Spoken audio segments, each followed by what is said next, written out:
All right, so let's start this off with a simple truth. This is a simple fact. Tom Aspinall, the current interim heavyweight champion in the UFC, is a fantastic fighter. He's an amazing fighter, okay? He's proven himself over and over again. I mean, he beat Sergey Pavlovich, a guy who was basically running through the division, and he stopped him. Stopped him in 1 minute and 9 seconds with a knockout. Unbelievable, because that guy was killing everyone. However, other than Alexander Volkov, who else has he fought? Just think for a minute. Use your brains, people. Please, use your brains. Because I'm going to give you a list of people that he didn't fight, that someone else did fight, and basically destroyed. But he never fought Junior Dos Santos, and he never will. Who's that guy? Rosenstoik? Never fought him.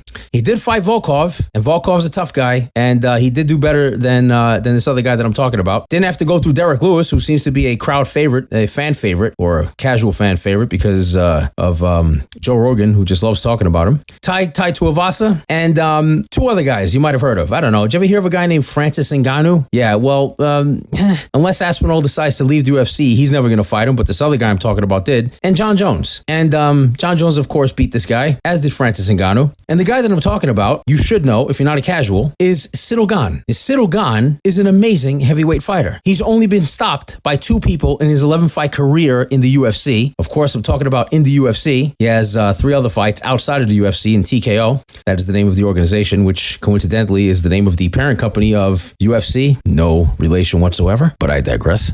So Ciryl Gan was the interim heavyweight champion, and then he fought Francis Ngannou. That was the end of that. And then he came back and he fought Tai Tuivasa, and he knocked him out. And he fought Jon Jones. We all know what happened there. And he just fought Sergey Spivak and beat him with a knockout in round 2 back in September of 2023. Now, Tom Aspinall and Ciryl Gan have a slight history, and the history is that no one knew or cared who the fuck Tom Aspinall was, including yours truly, because he wasn't fighting anyone of note, and he wasn't doing fantastic. He was doing okay. And he's calling out for some reason. I mean, he's almost like the Jake Paul. He's calling everyone out, but he specifically went after Ciryl Gan for some reason. And he was nowhere on the level of Ciryl Gan at the time because of who Ciryl Gan just fought. I mean, he fought Francis Ngannou. It's funny, I don't think I heard Tom Aspinall call out Tai Tuivasa. I don't know if they're friends or whatever. But, you know, he thinks he's just going to leapfrog over everyone, which, by the way, Tom Aspinall did. And he deserves an interim title shot. I mean, he has the interim belt, but he deserves to fight someone who's on his level, who he possibly could beat, but I think he'll do incredibly poorly against him. And that is Ciryl Gan. So what's the history? The history is that Ciryl Gan said no to a fight with Tom Aspinall. He didn't turn down a contract, but he basically publicly said, no, I have other stuff to take care of. And he wasn't disrespectful because Ciryl Gan is a very nice guy. What he said was, keep building yourself up and then we'll fight. So, you know, of course, Tom Aspinall took that personally, which is idiotic because it wasn't Ciryl Gan talking shit about Tom Aspinall. It was Tom Aspinall talking shit about Ciryl Gan. And Ciryl Gan responded like a normal human being. And then Tom Aspinall started going after Jon Jones, which is incredible to me. And now he's begging for a Jon Jones fight, which,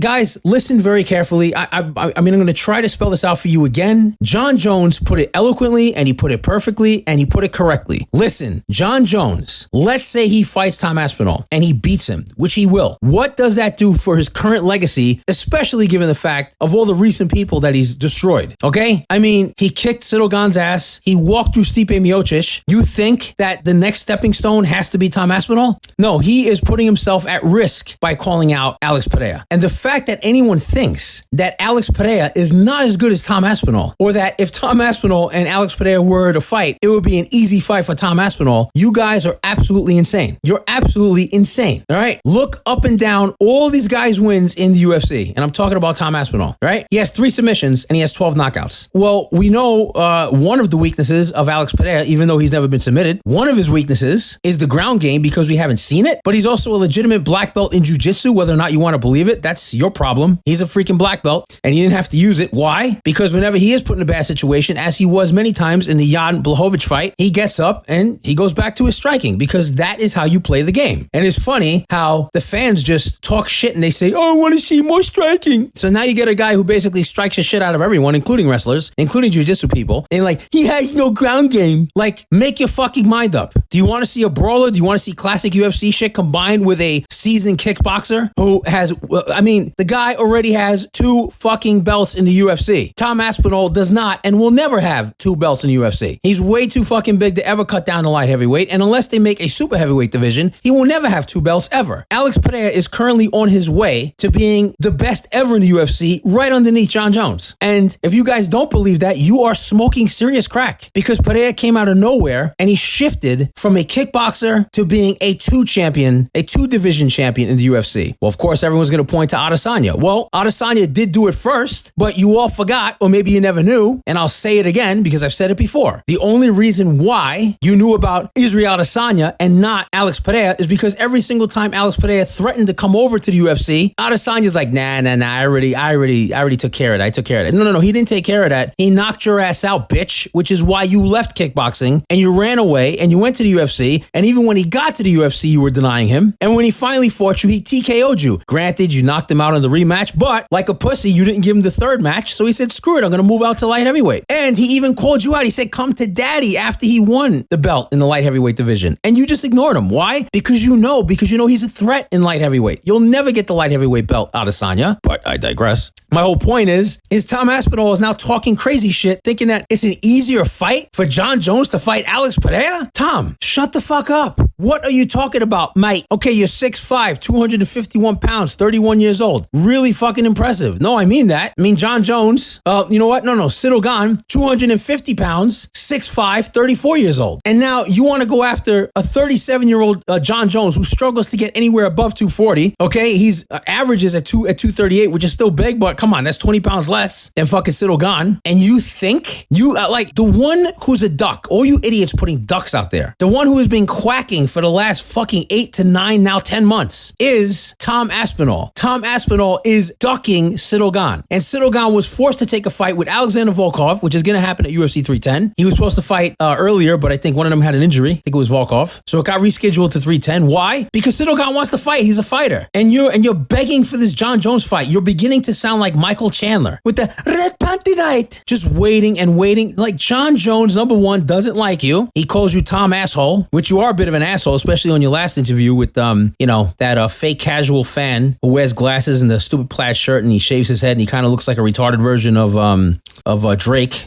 Do right and kill everything. You are avoiding, you are ducking, you are running away from an amazing fight, which now puts you in a position where Jon Jones would respect you and say, okay, now we fight after I take care of Alex Pereira. So the question is, casuals and non-casuals and people who have a functional fucking brain, what does more for Jon Jones' legacy? Beating a current 2-time fucking champion in the UFC in Alex Pereira, the most feared guy in the light heavyweight division, or fighting an interim champion in Tom Aspinall, who is running away from Ciryl Gan? And of course he's going to say, well, you better pay me more money than what you've ever given me to fight this guy, Tom Aspinall. He's saying he will take less for Alex Pereira because he respects him as a fighter. And you guys are like, oh, he's pricing himself out. First of all, you can't price yourself out when you are part of a goddamn division where you're part of a fighting league. He's not his own promotion. He's part of a league. So if Dana White says, no, you are going to fight, then if it's in his contract, then he has to fight. But he has no contract. He gets to call the shots. And if he gets to call the fucking shots, why wouldn't he want to have on his legacy as he walks into the sunset, which it sounds like he's going to do in the next couple of years, maybe even after Alex Pereira, who knows? I mean, what do you think looks better as his last fight, as like a decisive victory? Alex Pereira or Tom Aspinall? Because as far as I'm concerned, Tom Aspinall, by the way, I got that from Rampage, Quentin Jackson, one of the most entertaining and greatest fighters of all time. I don't care what anyone says. To me, a great fighter is a guy who goes out there, puts it all on the line, and does his best. And to me, Rampage is one of those fucking guys. All right. And shout out, he's going to be boxing. I don't know why, but he's going to be boxing in February. Sounds like he's going to be in Florida fighting Rashad Evans to try to get, revenge on his MMA loss, which is idiotic, but it's okay. Look, he's 45 now, and I think Rashad is like 46, 47. So it should be an even fight, but I digress. Jon Jones versus Alex Pereira, legacy fight. Tom Aspinall needs to fight Ciryl Gan to prove yourself, bitch. And if you don't think Ciryl Gan is going to beat Alexander Volkov again, because he already beat him, I mean, it seems like Volkov is the only one willing to fight Ciryl Gan. I mean, at least Jon Jones took a chance, because people, look, the shit that people are saying about, the stuff that people are saying right now about Tom Aspinall is exactly the same shit they were saying about Ciryl Gan when Ciryl Gan was beating everyone up. Oh, he moves like a light heavyweight. Oh, he has a very unique style. Oh, look at the way he sets people up with those amazing strikes. They were licking his balls, tonguing his ass, doing whatever the fuck a gay person does to another gay person. And you guys were up his ass until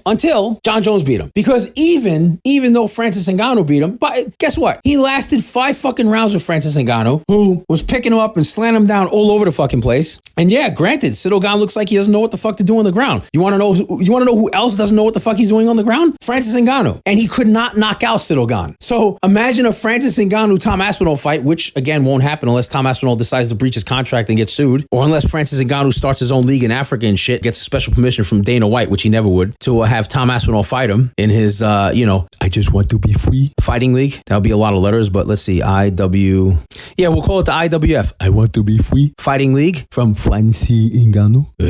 You think Tom Aspinall would fucking last 5 rounds with Francis Ngannou? No, Francis Ngannou would destroy him, just like Francis Ngannou just said to that 6'8" giant behemoth who was not a pushover. He was not an easy fight for Francis Ngannou, especially a guy who's been out for 2 years and not even practicing MMA in any form other than sparring a little bit. I mean, that was pretty impressive, and especially doing it with all the emotion attached to his kid and losing his kid Kobe. Terrible. But Francis Ngannou still fucking got it. So Jon Jones versus Francis Ngannou would have been great. Tom Aspinall thinking he's gonna go after Jon Jones. He thinks he has a chance against Jon Jones. If you guys think he has a chance against Jon Jones after what he just did to fucking Stipe, you are out of your mind. Oh, Stipe was older. Jon Jones is also older, moron. And what do you think? Stipe is just an easy fight? Did you see what? Stipe beat Francis Ngannou, jerks. Okay, on the rematch, Francis Ngannou knocked him out. Yeah, that's true. But Francis Ngannou at that point, he got a wake-up call from getting knocked out from Stipe. Stipe didn't have to take another match with Francis Ngannou, but he did. Come on, man. Francis Ngannou should have been fighting Jon Jones. He's the one that ran away. Again, like a bitch. And now you got Tom Aspinall running away from fucking Ciryl Gan, talking shit about Alex Pereira, saying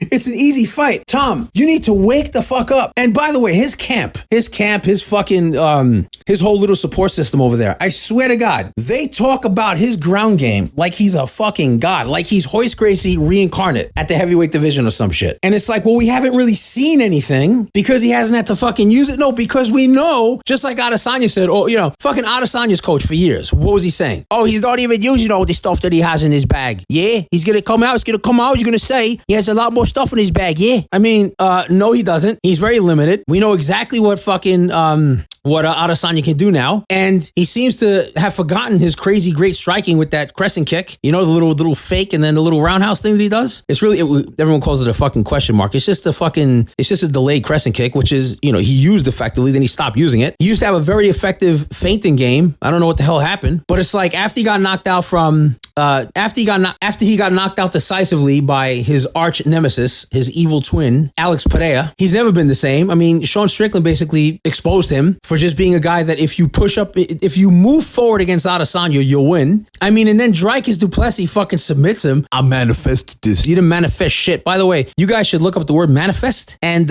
stop misusing it because it sounds stupid. You don't manifest things. But whatever, I'm not going to get into any fucking semantics here. This is about Ciryl Gan not getting his fight against Tom Aspinall and Tom Aspinall running away like, you idiots calling Jon Jones a duck. He's like, you want to call me a duck? That's fine because I got millions of fucking dollars. So you guys can all talk shit, put the little duck fucking emojis. I don't care. And then Tom Aspinall just playing right into that, doing the same shit. Like, dude, like disrespecting a fucking god. Okay. All right. Scenario time. So what's the scenario? Hey, yo, Tom knows this and Tom knows that, but Tom don't know shit because he's a dick. But what do you know? Anyway, I was going to do the whole fucking rhyme, but I won't do it. Anyway. I digress. Tom Aspinall fights Jon Jones, gets his ass kicked. Jon Jones will still want that fight with Alex Pereira. Guaranteed. So, and then Tom Aspinall's career goes to shit because he will be forced to fight Ciryl Gan. So if he fights Ciryl Gan now, Jon Jones versus Tom Aspinall is an amazing fight for 2025 at the end of 2025. Or who knows? Maybe Jon Jones will take 2 years off. He'll fight fucking Tom Aspinall when he's 45. By the way, Jon Jones is not a stupid guy. He's very smart. He's very methodical. He will only fight people when he knows that he's broken them down enough and he's watched enough video and he's studied and analyzed them to neutralize them and then destroy them, because that's how he goes after people. The only one he wasn't able to do it against because he brought a totally different look to him was Dominic Reyes. I'll continue to bring up Dominic Reyes. Dominic Reyes' career was just completely tarnished by the terrible judge's decision. He beat Jon Jones. Jon Jones even brings him up as being one of his toughest fights. And the reason why Dominic Reyes was so dominant in the first 3 rounds, then of course he lost a little bit of stamina in the last 2, but granted, he definitely won 3 out of the fucking 5 rounds in order, 1, 2, 3. And the reason why he was so effective against Jon Jones is for the same reason why people are effective against Adesanya. They move forward and they don't care. Whenever Jon Jones does his little thing where he's trying to poke you in the fucking eye, just slap the hand out of the way. Don't like play the patty cake thing, because Stipe played into that shit, right? Just like watch the first round, and he does in the second. You know, he's doing the patty cake. He's like putting his fucking hands out, and Stipe's just tapping him, and you know, using little fucking love taps. I mean, Jon Jones is just getting a feel for how you're gonna react, what the distance is, how basically he could feint you, and all this other bullshit. And Dominic Reyes was like, no, I'm not gonna play this fucking game, and he unloaded his fucking tank, and we saw that he lasted about 3 rounds. He got beat up a little bit, but he survived. He didn't get knocked out. It was a decision, man. Fucking Dominic Reyes, amazing fighter. I just feel terrible that, you know, his career tanked after that, because he was probably saying, man, I got to finish every fight. And because when you now he doesn't want to leave it to the judges, probably bad advice from his fucking coaches. He should have just kept the game plan like he had against Jon Jones, which is show a new look every single time. And I guess he felt that he needed to go after people and start attacking them. Well, you leave yourself vulnerable to a knockout punch, and that's what happens to him.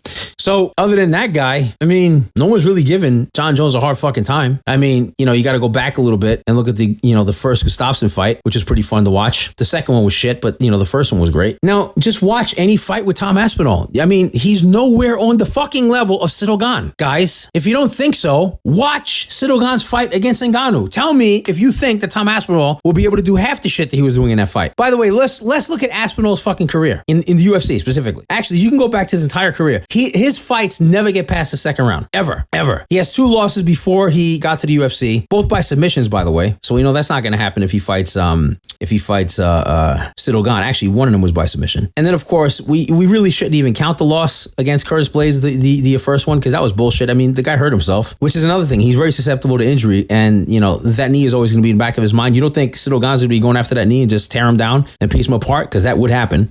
But he hasn't gotten out of the second round. And since he hasn't gotten out of the second round, then we don't know what his gas tank is like. So imagine him in a 5-round fight against Ciryl Gan. He's not going to have the gas tank. His last 3 fucking fights didn't even total a full fucking round. He beats Tybura in 1 minute 13 seconds. He beats Pavlovich in 1 minute 9, and he beats Blaydes in 1 minute. It's like, you know, the rounds are getting quicker. You know, Volkov, yeah, whatever. I mean, he caught him in the first round, but that was a very long 3 minutes and 45 seconds. Great fight too, by the way. Go watch that to watch how good he is in setting up submissions. But it's just like, he's not on the level of Ciryl Gan. I mean, Ciryl Gan, he went 5 rounds with Francis Ngannou, man. He goes 3 with Tai Tuivasa. He goes 2 with Sergey Spivak. Okay? Volkov, he went 5 rounds. Rozenstruik, he went 5 rounds. Like, he knows what it's like to swim a little bit before you fucking bring your head up and win. Tom Aspinall has never been brought to deep waters. Let's see what he can do against a guy like Ciryl Gan first. And if you take this personal and you are not Tom Aspinall and you're not related to Tom Aspinall, you're not his mother, his dog, his cat, his pet fucking tarantula, if you're not one of his close friends, if you're not in his family, then you're an idiot if you get fucking pissed off at what I'm saying. I'm talking about the fighter Tom Aspinall. He is not on the same level as Ciryl Gan. And if you don't like it, fuck you. Tough shit. We're talking about the fight game. And he's proven to be a bit of an asshole, which I think is a character, because I don't think you can have that kind of family support system around you if you are an asshole outside of the cage. He's doing the Conor McGregor thing for the heavyweight division, you know, whereas Jon Jones, everyone knows that he's fucking crazy. He's a psychopath. I mean, he just is. But recently, he's bringing a lot of good people around him, and I think he's not listening to others as much. He's going with his heart, and because he's doing that, he's sticking with certain coaches and sticking with real people around him now. You know, his family was there watching. It was great. It was great. And like, you know, I think we're seeing a different Jon Jones